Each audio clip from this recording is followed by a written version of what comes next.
Hello, hello, this is Paper Cuts Included coming to you live. I guess not from the Ninja Turtle sleeping blanket this time, but that still means we're legit. And it's good to be back. If you're new to the channel, we were a comic book YouTube channel who posted every day for uh, 3 or 4 months, I think, reviewing comic books, talking about making comic books, all that. And I had to take a little break. If you didn't know, I am a in art school, and this semester was probably the toughest I ever had. But hey, I got through it. It's about Christmas time when this video is coming up, so I'm gonna be able to start making videos again, which I'm really excited to. I kind of want to talk about what direction I want to take this channel again, and what might the future look for this channel. Because I felt really bad not making videos, and there were several times where I wanted to get under the camera, talk about a book, but this semester, like I said, was just time consuming. 3 studio classes. I was taking over 20 hours. I think I was at 22 hours with one class being a what you call it, a do your own series. So it was a lot of fun, and I made it, and I think I made some of my best art. I wish I would have brought it out. Maybe we can do a video on what I've been up to in the hiatus. But being said, I want to do videos again. I learned a lot while doing them, and I have a lot to talk about. I love comic books, so I really want to start making videos again.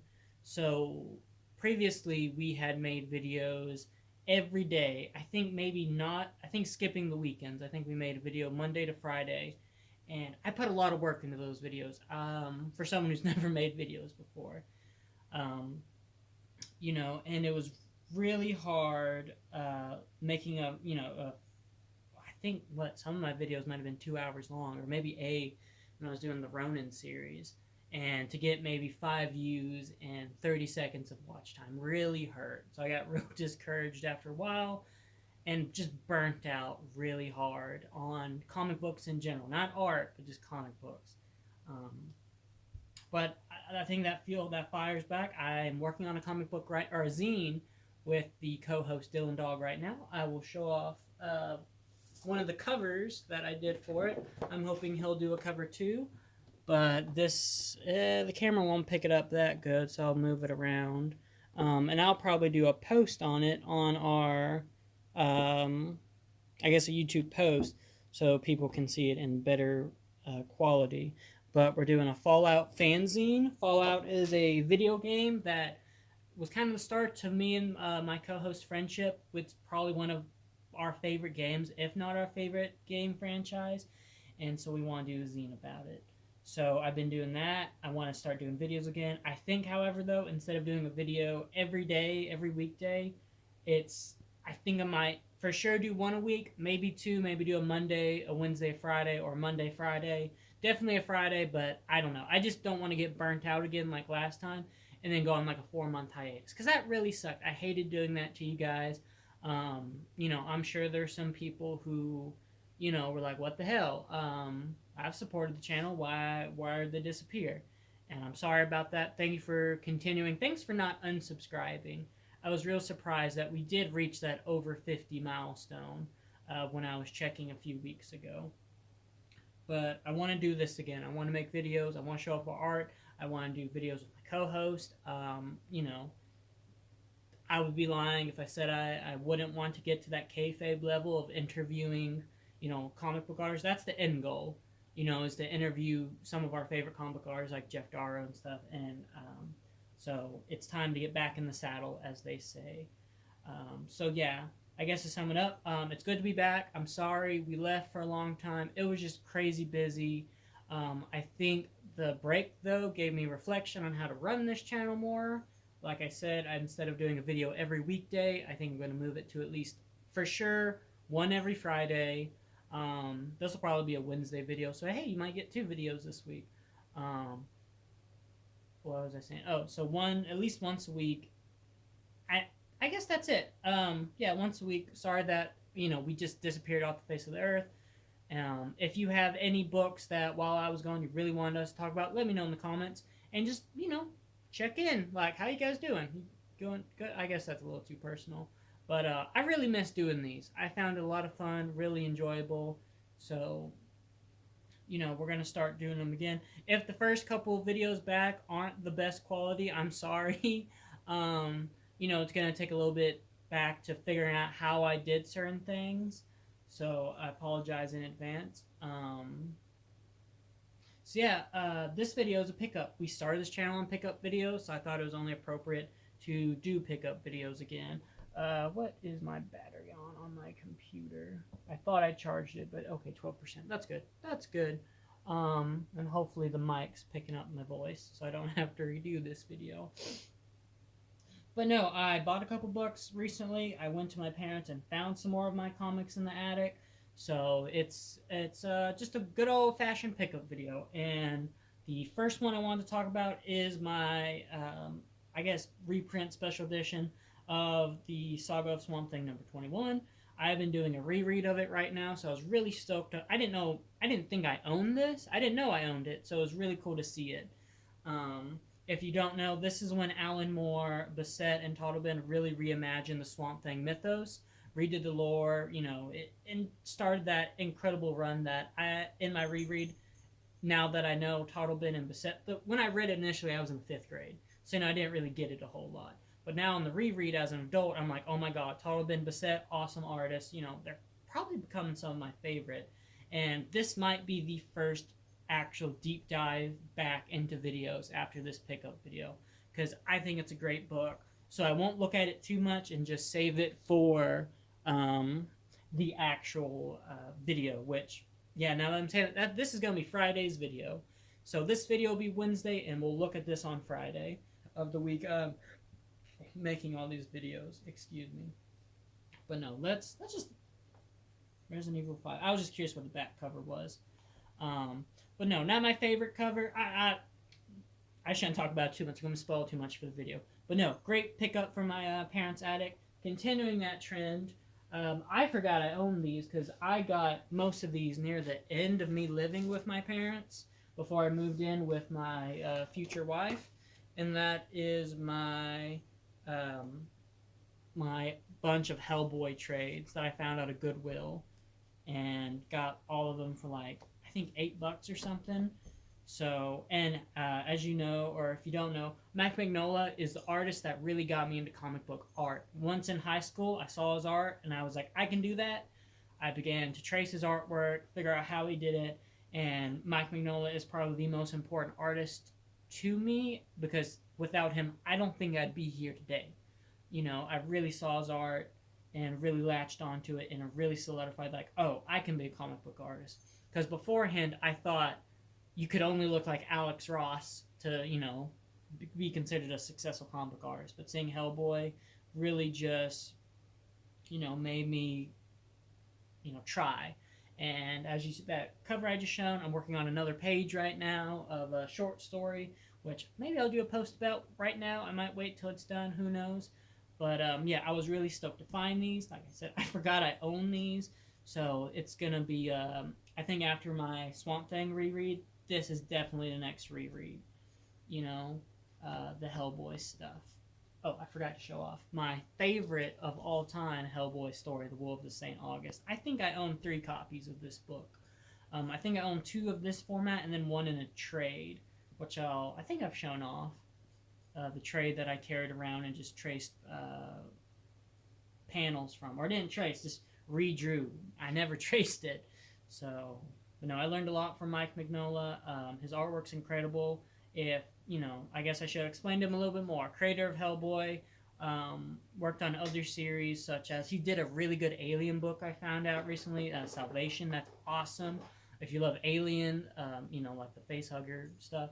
If you love sci-fi, if you love all this and that, Dave Givens, and I forget who the third person was. Just a phenomenal book. He's done other things like Wolverine, The Jungle Adventure, Batman, Gotham by Gaslight. Just a giant portfolio of amazing works. So if you haven't checked out Mike Mignola, here's your excuse. You can find, I believe, Seed of Destruction for like $20 at any Barnes you go to. It's probably one of the most reprinted books in the Dark Horse section. So go check them out if you haven't. That'd be a cool tattoo. I still need to figure out what my Mike Mignola tattoo is going to be. So there's those pickups.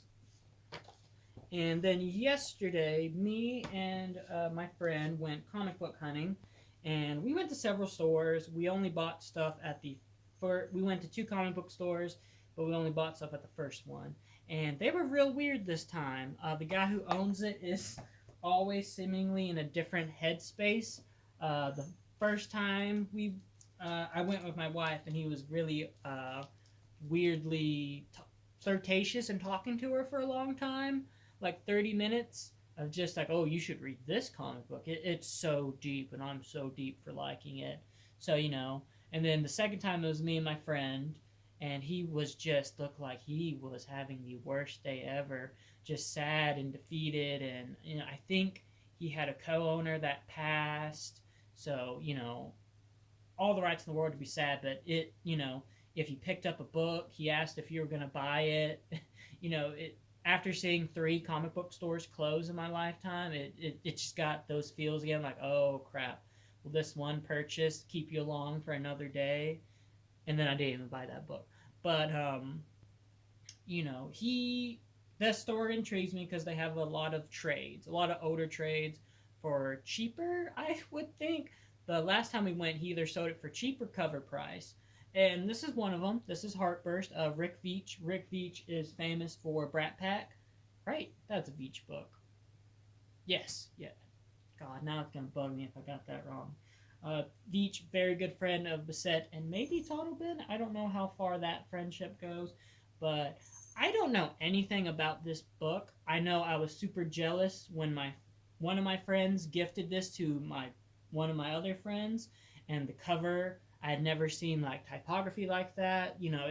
This was probably one of the first graphic novels from this era I'd seen, and it really intrigued me. And so I think I'm going to read this in between my Swamp Thing reread, and this will be an early video too.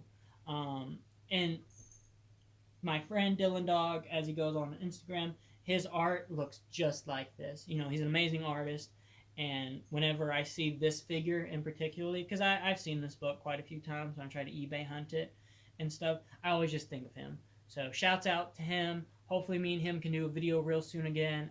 He's doing amazing also. He's got himself quite a good thing going, and I'm real happy for him. You know, so, and hopefully this Fallout fanzine gets actually made this time, but we're working really hard for it. So this is Heartburst. We're gonna look at a few pages real quick. I don't want this video to be super long, but but Rick Veitch, did he color it? Or let's see, logo design Jim Novak, editor in chief Jim Shooter. I guess he did color it. It doesn't say who else. Oh, it's a second printing. Cool. But no, just really cool artwork that I just lost my entire train of thought. That I'm really glad to add to my collection. It reminds me of a lot of heavy metal artwork. I wonder if I don't think of being heavy metal if it's a Marvel scene. And if you hear it jingling around. In between the break, I got a cat named Casey Jones. And he's on the hunt for his toys right now, looks like. But no, let's get past that for YouTube. Oh, yep, let's keep scrolling. But yeah, just really cool artwork, really cool coloring, and I can't wait to do a deep dive. Another concept I thought about doing for the channel is almost a page a day. Not making a page a day. I would love to, but I just don't have the time. But maybe one day. But doing stuff like look at a Jeff Darrow book, look at one page or a panel, and that, make it a 5-minute video and do that a day. So if we want to go back to the everyday route, do very shorter videos, and then bigger videos, like I said, on like a Friday or maybe a Sunday. I thought about maybe doing a kayfabe route, knowing that they did most of their videos in a one-day segment, filming it like that. The channel's going to change a little bit, but not a whole lot.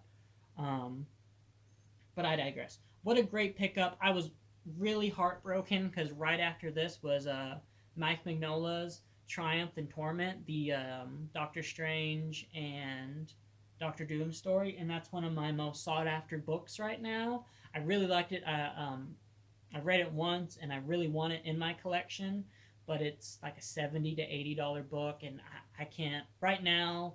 I can't really justify that. I can't justify a $20 book right now. So, you know, it is, that's how comic book hunt goes. And then a few books after that was a Blueberry book, and I was like, but that was 100, so that was an easy no. But yep, Heartburst. This will probably be a real soon video too, looking at it. And then the last book up we picked up was this, and I bought a little G1 Transformer, but he's already on the shelf. I didn't want to take him down. Cadillacs and Dinosaurs, a trade of it. I don't know if I have all the books in this trade or not.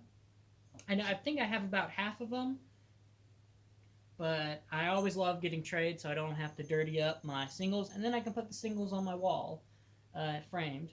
So, you know. Now, I said the guy that runs the store is a little weird. This third time, we went, and unfortunately, he was really hostile towards me and my friend. My friend, now, all of his books are real beat up. All of his older trades, some collector must have had a flood or a fire in his house because most of them were water damage. One book has mold in it. If you watch another pickup video, there's a Daredevil trade. I was really excited because of Bill Sienkiewicz, Frank Miller, and it just has mold in the back. But, supporting a comic book store is important. I don't know what I'd do without them. But yeah. But, beat up, really bad condition. And me and my friend usually buy really outlandish books that not a lot of people else are going to buy. Cadillacs and Dinosaurs, probably a lot of people are going to buy. But how many people are going to even know who Rick Veitch and Heartburst is? You know what I mean? So, I'm not saying that they should. It's just sudden. I feel like you should know your clientele. And he was doing 20 bucks on my friend's books each, and he had like a total of $80, not 80 books. That'd be crazy. But and my friend was like, "Hey, can you do 10?" And he just flipped out. Acted like we just shot his kid or something. But these books were, folks, I'm telling you, they were in such trashed condition and so obscure. It was Red Rocket by Mike Allred. And we love Allred. That's why I wanted to buy it. But not a lot of people know who Allred is if, they're not into comics. Like how probably a lot of people watching this video are. So he freaks out, essentially tells my friend to screw off, and then it's my turn at the register. And the Transformer I got was broken. I assumed he knew it was broken. I was going to buy him for cheap. He didn't have a price. None of his stuff had prices either. That was the other big thing. So, bartering, I think, is invited in those situations. Because, if there's not a price tag, there's some room for argument, I feel, more so than, Heartburst had $10 on it. So I'm not going to argue over Heartburst because it has a price. But when it's not priced, and you give a little bit of ridiculous offer, I feel like you're open to argument and shouldn't be pissed off. But so I go up to the register and the Transformer's broken. He didn't know it's broken and accuses me a little bit, not outright, but just like, "Oh, was this like this when you found it?" And gives me a look and has almost a full breakdown. And it wasn't an expensive Transformer. It wasn't like an Optimus, or heaven forbid if it was a Megatron that was broke. It was one of the Combaticons, Brawl, and I'm sure it's like, not broken, maybe $15, and I got it for $3 because he's a tank and the turrets broke off. But if you put him in vehicle mode, it looks fine. You can't tell. So that's why I bought it, because he's a good, shelf warmer.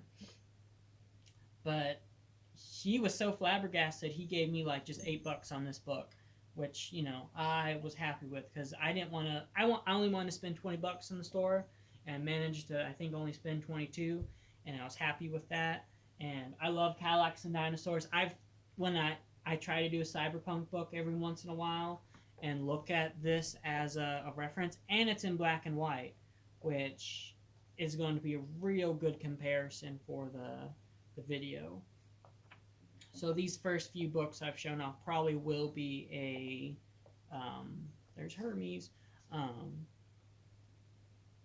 early videos we do now that I'm doing the channel again.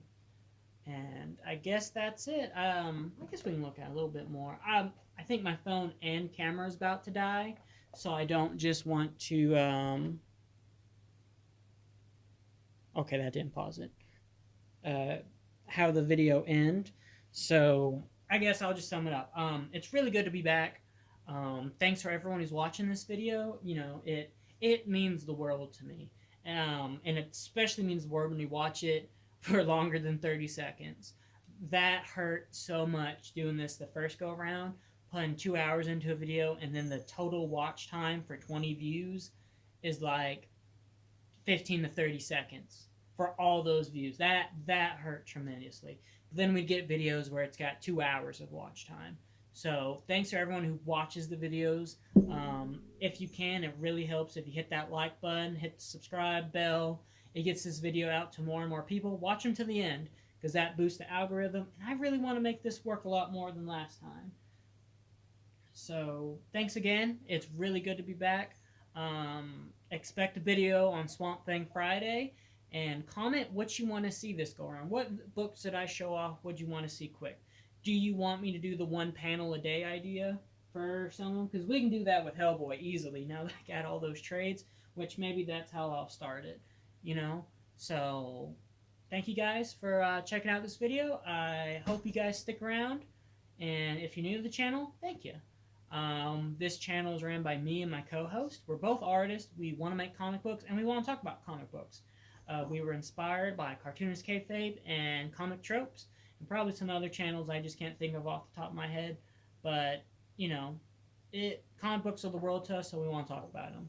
And I'm hoping with this go around with the channel, I found a little more success and just a little more, both in views and success of me making them longer term. But thanks again, guys. I'll keep you updated on the progress and the direction this channel is going. But remember, it couldn't happen without you guys. So thank you. And I don't remember if I had a... Oh, I remember. Make more art was how I ended them.